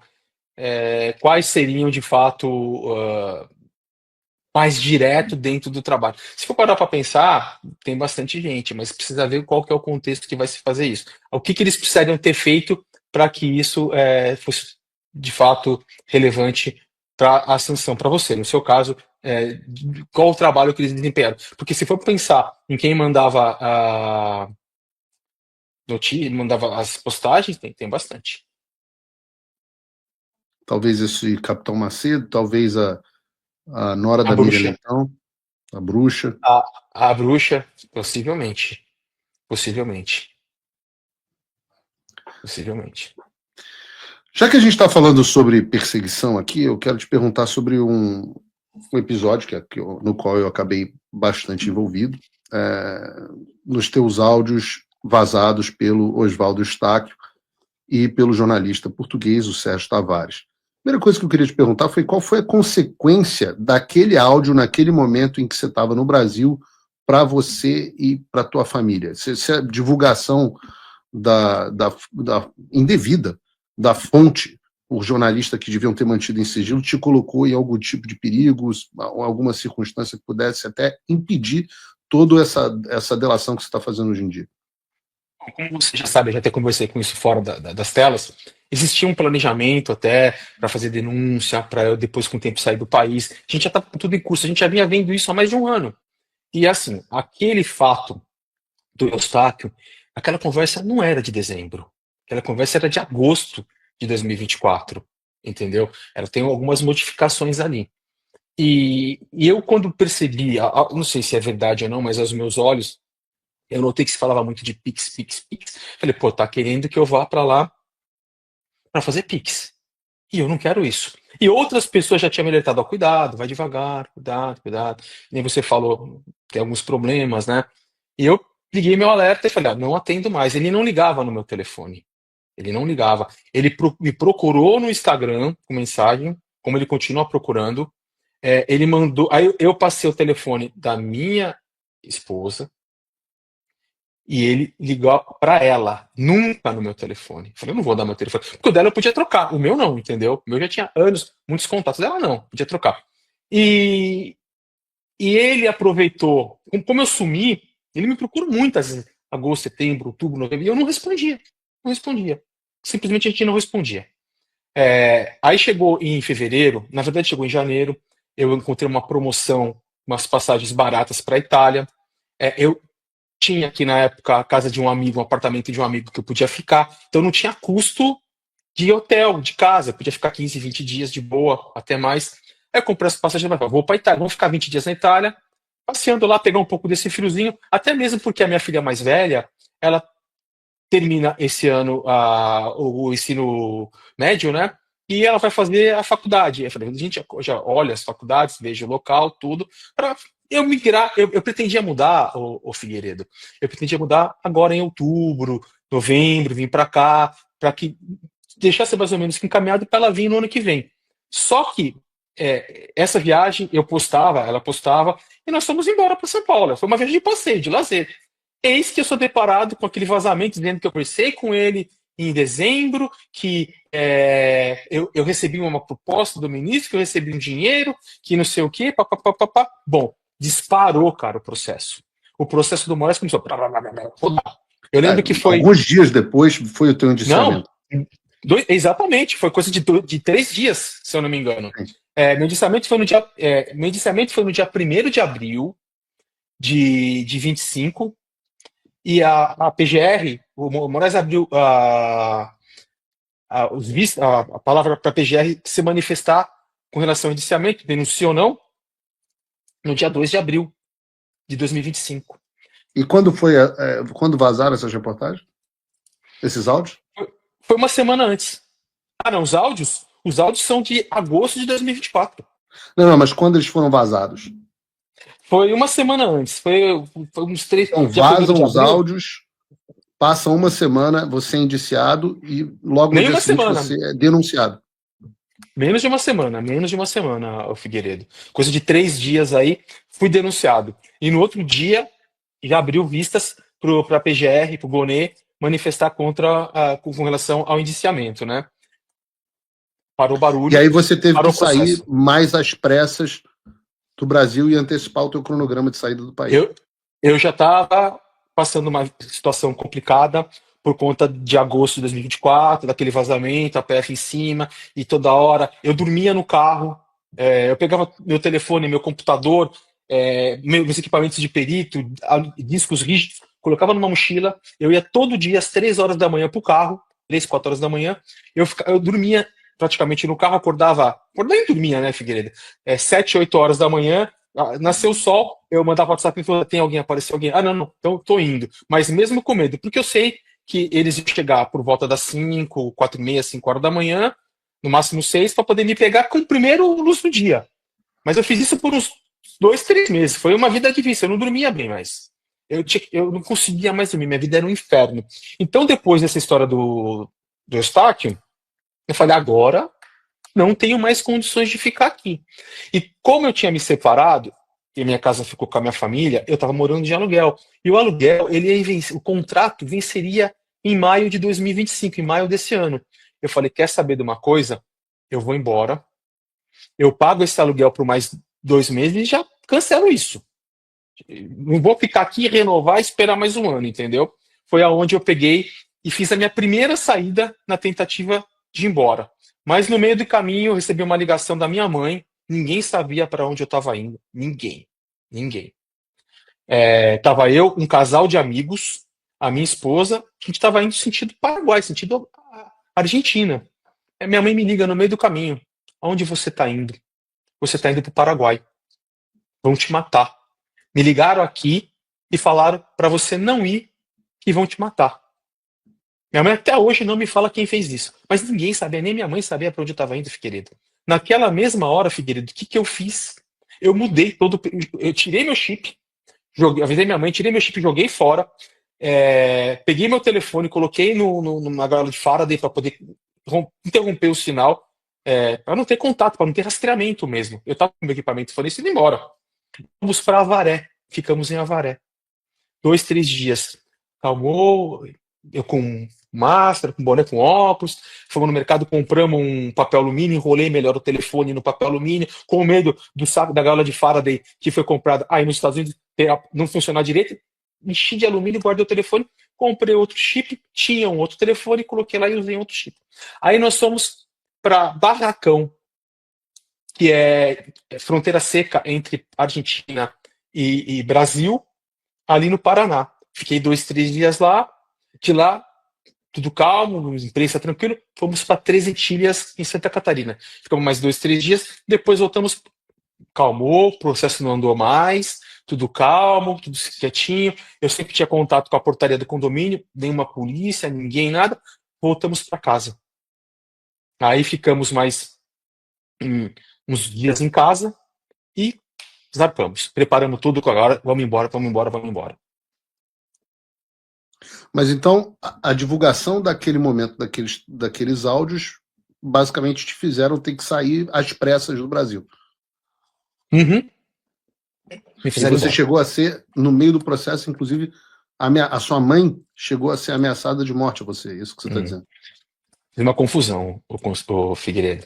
Essa história de que me ameaçaram, minha mãe me ligou, foi quando eu fui embora, em agosto do ano passado, que eu Ah, conversei ok. com. é, Aí sumi, voltei, ele fez aquilo, aí eu peguei minhas coisas e fui embora. Fiz uma confusão aí. Aí eu fui embora. Aí não tinha mais, né? Eu não tinha mais como ficar no Brasil. Eu já estava com medo por conta da situação que estava acontecendo. Todo mundo falando: vão te matar, vão te matar, vão te matar, vão te matar. Eu andava na rua, eu tinha um carro blindado, eu andava de carro blindado, pra tudo que é canto.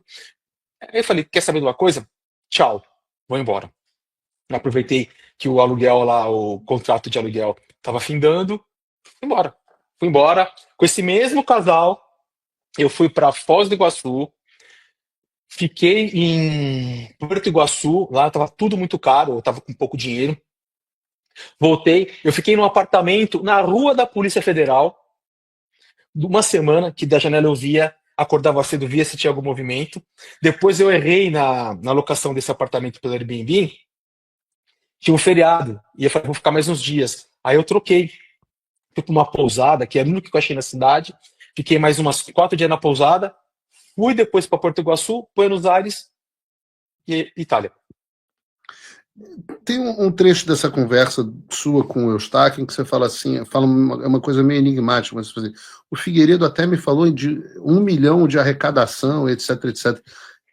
Pode falar aí para o público, nesse tempo todo em que nós nos falamos, já vem bastante tempo aí, alguma vez eu falei alguma coisa sobre dinheiro para mim, arrecadação ou qualquer coisa do tipo? Não. Um tempo atrás, você lembra da situação que a gente tinha conversado? Aí eu, muito preocupado com questão financeira, sempre te deixei bem claro isso. A minha preocupação nunca foi comigo, sempre foi com a minha família. Eu, como qualquer coisa, vivo qualquer coisa. Aí no conversa falou: não, você pode vir para cá e você, acredito, Taliafael, que você fizer uma live e você consegue arrecadar fácil 1 milhão, coisa assim, entendeu? Mas eu Para nunca você, me não para senti. mim. Não, para mim. Nunca para você, para mim. Foi quando você Alguma falou vez eu isso. te pedi para eu dar o furo, eu dar alguma notícia à frente de todo mundo, ou pelo contrário? Eu sempre falei para você, fala nesse veículo, fala naquele veículo, fala naquele antes de mim, me deixa por último. Exatamente, você sempre fez isso. Falou: ó, posso falar? Pode. Claramente? Eu lembro que eu ia falar assim: vou falar no programa do Alan. Não, agora acho que não é o momento de você falar no programa do Alan, porque a gente trabalha com o público, você tem que falar numa mídia tradicional, tentar alguém que coloque isso pro mundo, cara. Porque se você falar no meu programa, eu falo Não só no do no Alan, meu né? No público. do Alan ou É, no meu próprio. no seu, você falou no seu. Se você falar no meu programa agora, é, talvez a denúncia que você está fazendo, Thalia Ferro, não vai ter tanta força, porque eu sou de direita e meu programa ele é voltado para um público de direita. Então, quando você fala numa mídia tradicional, não tem, teoricamente não deveria, né, Figueiredo? Não tem lado A, não tem lado B, e vai para frente. Você sempre me orientou, inclusive agora, quando você me deu o convite para estar aqui, você escreveu assim: você já está preparado, a hora é agora. Eu até falei com uma pessoa que me ajuda, eu falei, puxa vida, hein? O Figueiredo esperou eu ter um pouco mais de experiência até em falar. Porque você já chegou a falar para mim uma vez no passado: cara, você não sabe dar entrevista, você não sabe falar, você é uma pessoa muito sincera e direta, entendeu? E você me orientou, cara, como você, como ela, me orientaram muito bem. E nesse momento que você me convidou, eu concordo com você. Se eu falasse com você lá atrás, primeiro, que a credibilidade ia ser comprometida. Segundo, que eu ia me atrapalhar todo para falar. Porque eu nunca tive experiência, eu nunca falei com a imprensa, eu não tinha essa experiência, eu odiava aparecer. No TSE eu sumia, pedia para Gisele se virar com a imprensa, eu nunca gostei. Eu sempre fui um pouco tímido. E hoje, pô, são 2 meses fazendo isso aqui, não sou um especialista, mas você pode até falar. Eu mudei bastante, melhorei bastante na forma de falar, até de colocar situações, porque eu gaguejava, eu ficava nervoso. Medo, não é meu dia a dia, eu não sou jornalista. Falar em público exige prática e, ao mesmo tempo, para eu fazer uma entrevista com você, eu preciso ser honesto com o meu público e fazer as perguntas que eu tenho que fazer. Então, não adianta, se eu sentar com você e fizer perguntas, como eu estou fazendo aqui agora e vou continuar a fazer, e você não estiver pronto para isso, eu vou te prejudicar a importância das mensagens, das informações que você traz. Então, muitas vezes não dá para fazer como fez o Sérgio Tavares, de quem eu gosto muito, inclusive, mas a preocupação número 1 não é dar o furo. A preocupação número 1 é a responsabilidade com a fonte, a responsabilidade com os fatos, a responsabilidade com a notícia e a responsabilidade das consequências disso na vida do país e na vida das próprias pessoas. Imagina se eu poderia divulgar uma informação com você em risco no Brasil, debaixo da jurisdição do Alexandre de Moraes. Então, eu faço um documentário dizendo fake judge, o juiz, eu até quero ver o documentário, deve ser muito bom, mas eu faço um documentário explicando como Alexandre de Moraes é um tirano. E aí eu exponho uma fonte que está debaixo da jurisdição desse tirano, eu possivelmente estou condenando essa pessoa à morte. Né? Sim, Então a gente sim. tem que ter, naquele momento, e nós nos falamos, eu falei, cuidado, porque você pode estar sendo condenado à morte. E se tornaram públicos as minhas mensagens para o Sérgio Tavares: não divulga essa porra, não divulga essa porra, não divulga essa porra. E ele insistindo que tinha que divulgar, porque era o desespero de aparecer, de se divulgar, de não sei o quê, porque senão ia ficar mal para ele, alguma coisa do tipo. Então eu fiquei bastante revoltado naquela época. Algumas pessoas não entenderam, acharam que eu estava querendo Eu digo isso porque muita gente naquele momento achou que eu estava querendo ter o protagonismo, que eu estava com inveja dele estar tendo protagonismo naquele momento, e não eu. Quando eu passei quanto tempo, né, Tareferro, abrindo mão do protagonismo, justamente Você para. teve você teve a chance de dar o furo desde 2024, você e o Alan. Eu me recordo até desse episódio, ô Figueiredo, que eu contei pra você, você viu o que ele tinha feito, você falou escroque. Nunca esqueço isso, aqui é escroque. É o apelido dele, Olá! Oswaldo Scroque. Você falou ainda assim, eu não concordo com o que você fez, me criticando. Eu não concordo com o que você fez, sou contra, não sei o quê, mas eu tenho que falar que ele não poderia ter feito isso com você. Com fonte não se faz isso, ele foi antiético, uma coisa assim, entendeu? Nunca me esqueci daquelas palavras que você me disse. Aliás, de várias que você me disse, você vem me orientando a me tornar um pouco melhor em postura, em um monte de coisa. Mas, de fato, o que eles fizeram ali foi terrível, cara. Vamos falar de postura, né? Você tem, e é um bom momento aqui para você se comunicar direto com as pessoas, já que você já está com mais traquejo e abrindo o coração. Tem mensagens, como essa que nós tratamos envolvendo a mim e ao Constantino, em que dá a impressão para a gente, que para qualquer leitor, que você, na época, concordava com as perseguições. Você não me parecia, eu tenho que ser honesto com você não me parecia estar com uma crise de consciência. Mas houve um momento, que não foi em 2025, foi anterior, em 2025 isso se tornou público, mas anteriormente você já vinha fazendo isso por outros caminhos, que você decidiu denunciar todo mundo. E eu noto, e você relatou isso, de fato, que você começou a coletar provas ainda em 2022 e que fingiu colaborar com os caras para se proteger. E eu pergunto a você, né, você se livrou das sanções, houve um entendimento da tua mudança de postura, mas quando foi exatamente que você tomou essa decisão pessoal, não pública, de romper com o regime? O que fez que você passasse de colaborador do regime ao grande delator, ao grande whistleblower, e por que você não fez isso antes? Bom, como eu já te falei, na primeira semana eu já percebi algo estranho, que só vinha pedidos de personagem de direita. Para mim aquilo já não soa muito bem. Eu não sabia qual era o trabalho, né? Eu não conhecia. Na segunda semana veio a questão dos empresários e o pedido para se deletar tudo. Não pode deixar nada no telefone, que o ministro não quer não sei o quê. Aquilo para mim era inaceitável. Eu já vendo tudo que estava acontecendo, falei, puxa, aonde eu estou? E eu não podia nem falar com a minha mulher, porque ela me matava. Ela não queria que eu tivesse ido. Foi uma decisão minha. Ela não queria. Porque a minha ida pro TSE, o Figueiredo, me prejudicou de uma forma financeira tão grande que você não imagina. Porque você imagina, um cara que ganha 160 mil por mês, passa a ganhar 12, com um custo mensal de 30, entendeu? E deixar de atender as demandas que eu tinha, ou seja, eu sumia de um mercado para ir para um tribunal e eu estava perdendo aquele mercado. A preocupação da minha mulher justamente era a família. E quando eu percebi todo esse problema, esse risco, eu falei, agora, eu vou ficar quieto, eu vou tentar sair à francesa, de boa, vou me inteirar bem com eles. Só que quando eu tentei sair, eu vi que eu não consegui. Eu falei, você quer saber de uma coisa? Então, vamos lá. Se eu tô aqui no inferno, um abraço capeta. Vamos rir, vamos brincar, vamos fazer. E venha coisa pra mim, venha coisa pra mim, venha coisa pra mim. Até o momento que eu falei, uma hora vai acabar. Vai acabar esse mandato dele, ou vai acabar as eleições e tchau, Edu. Acabou as eleições, não precisa mais de mim. Quando acabaram as eleições, o Figueiredo, eu até vim para a Itália. Em janeiro, eu lembro que eu saí do Brasil dia 4 de janeiro de 2023 e fiquei até o dia 14 de janeiro na Itália. Foi quando estourou o 8 de janeiro. Eu falei, puxa vida, agora que eu posso voltar, matar essas férias aqui e ir embora, me acontece esse lance do 8 de janeiro, eu tô perdido. Eu não consigo mais sair de lá. Foi isso que aconteceu, entendeu? E você se arrepende? Você tem um arrependimento de você consigo mesmo, você com Deus, você com as pessoas que você perseguiu, eu uma delas? Você se arrepende? É uma coisa que te causa... Eu posso dizer para você que eu me arrependo de ter ido no clube de tiro naquele dia. Eu me arrependo. Porque assim, eu não ia sempre ao clube de tiro, o Figueiredo. Eu não ia. Quando se ia ao clube de tiro, o custo lá era dividido, vai. Mas o custo lá girava em torno de 3.000, 3.500. Muita munição, muita arma. E assim, puxa, pra eu ir todo final de semana e despender, vai, que fosse 1.000, que fosse R$ 800, ficava caro e a minha mulher me matava. me matava.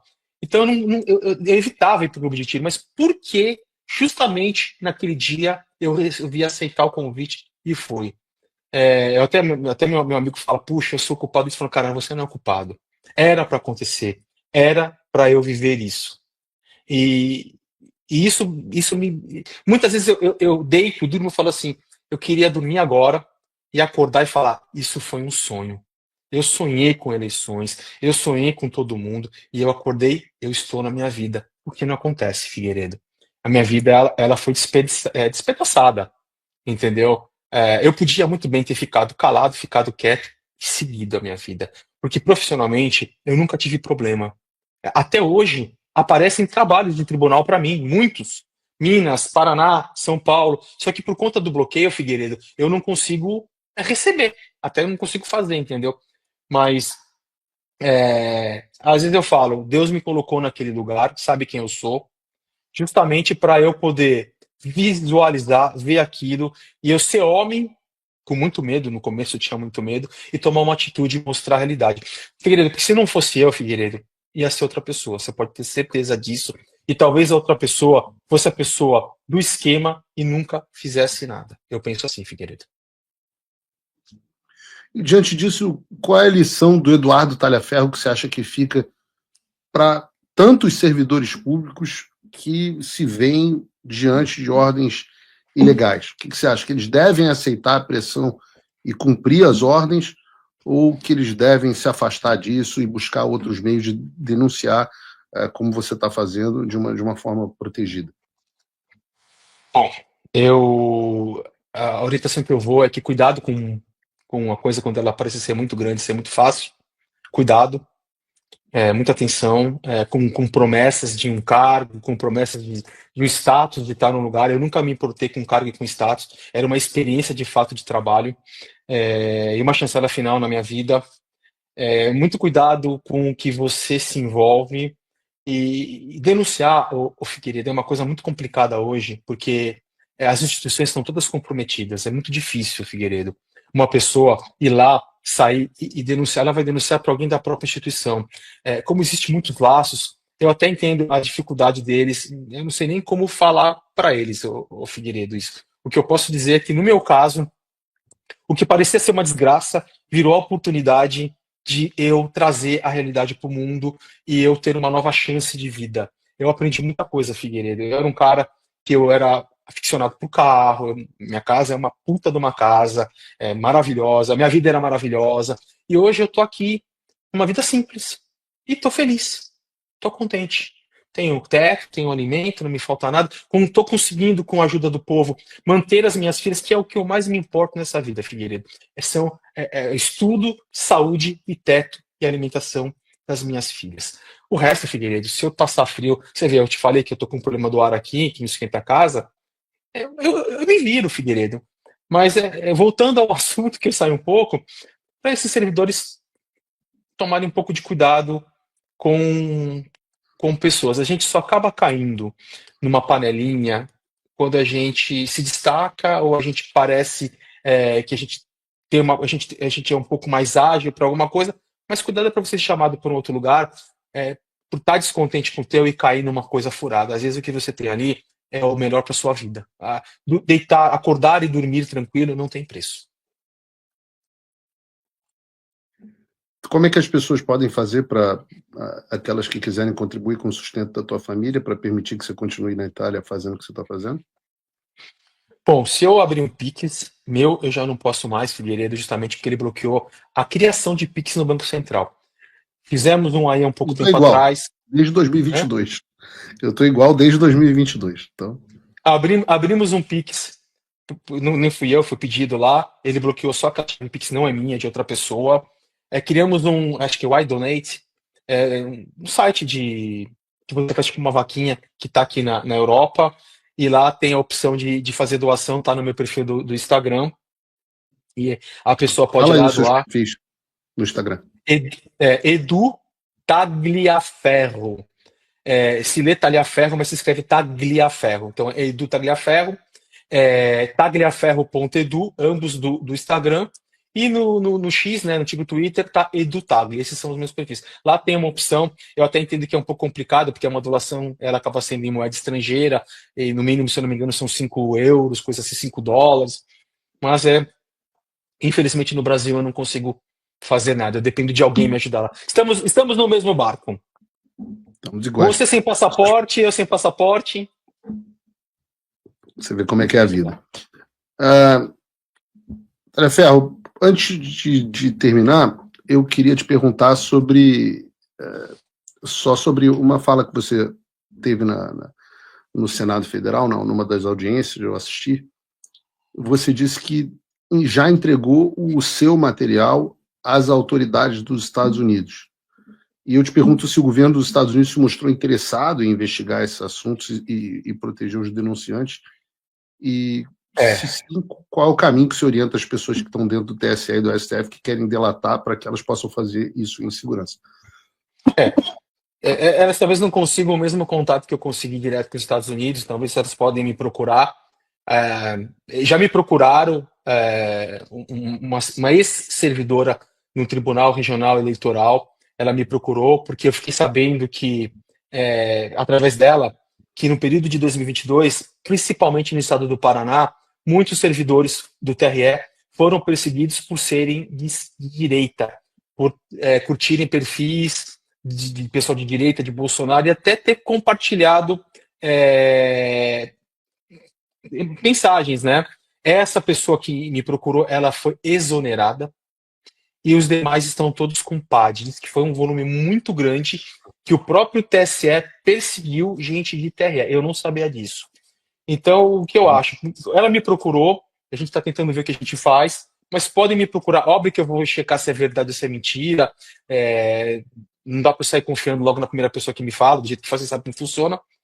Mas, assim, denunciar para a PGR esquece, denunciar para a Polícia Federal. Não que a Polícia Federal seja uma instituição sem credibilidade, mas, infelizmente, quem está na governança da Polícia Federal e quem está na diretoria de inteligência policial em Brasília é complicado. Em outros estados, eu não sei como que está a situação, mas é complicado. A Polícia Federal, hoje, infelizmente, a gente não pode fazer nada, senão teria feito eu. Tem, cara. A gente tem que tentar. É você que está dizendo. Eu só chamo eles de Gestapo Federal. Então você é bem mais generoso que eu. Ferro, obrigado pela sua entrevista. Olha, que para o Brasil eu posso dizer que, apesar de para mim não ter sido pessoalmente, para o Brasil você tem sido uma bênção.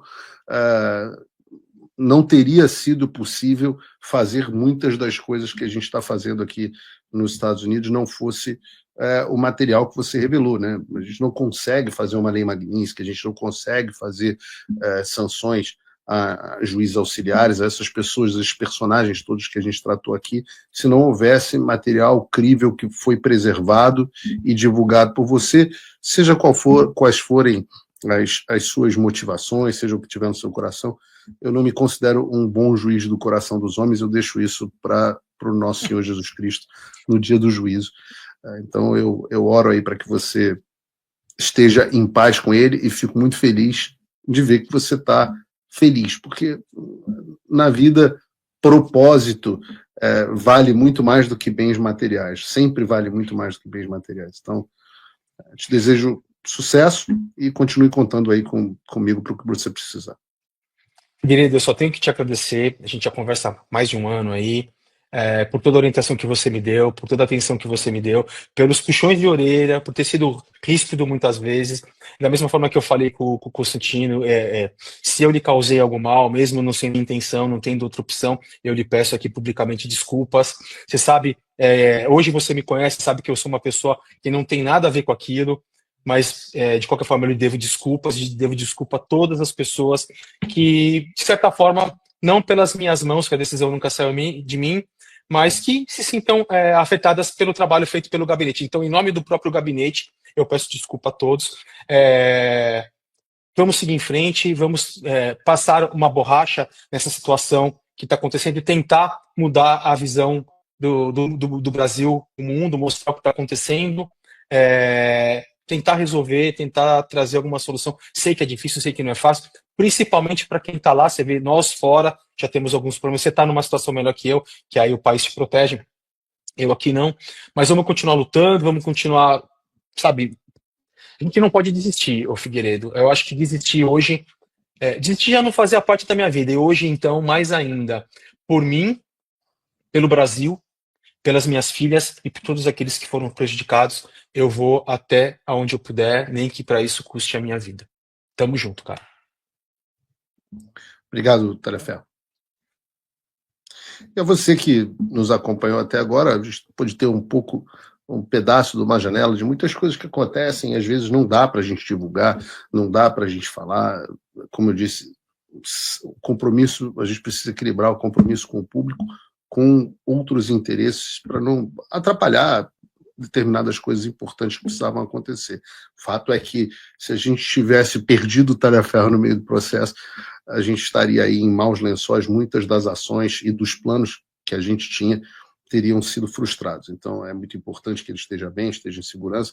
Ainda tem muita coisa que ele pode falar, ainda tem muita coisa que ele pode apresentar, um testemunho importante. A gente chama isso de whistleblower, né, em inglês. Whistleblower é aquele que sopra o apito, aquele que chama, que denuncia, né, é um delator, é um denunciante. Então, é muito importante o papel nesse caso. Vejo tantas coisas, né, que nós não saberíamos, não saberíamos do papel dessas figuras, desses Marcos Vargas, desses Ayrtons, dessas Eukicos, da Nora da Miriam Leitão, do Capitão Macedo, da Ludmilla, não sei o que lá das coisas. A gente não saberia o papel dessas pessoas não fosse a ação do Eduardo Tareferro. E você pode gostar ou não, pode achar que ele está bem intencionado ou não, isso aí é um juízo pessoal de cada um de vocês. Eu espero que vocês tenham gostado da entrevista. Na semana que vem, na terça-feira, nós retomamos a nossa programação normal. É bom fazer esse respiro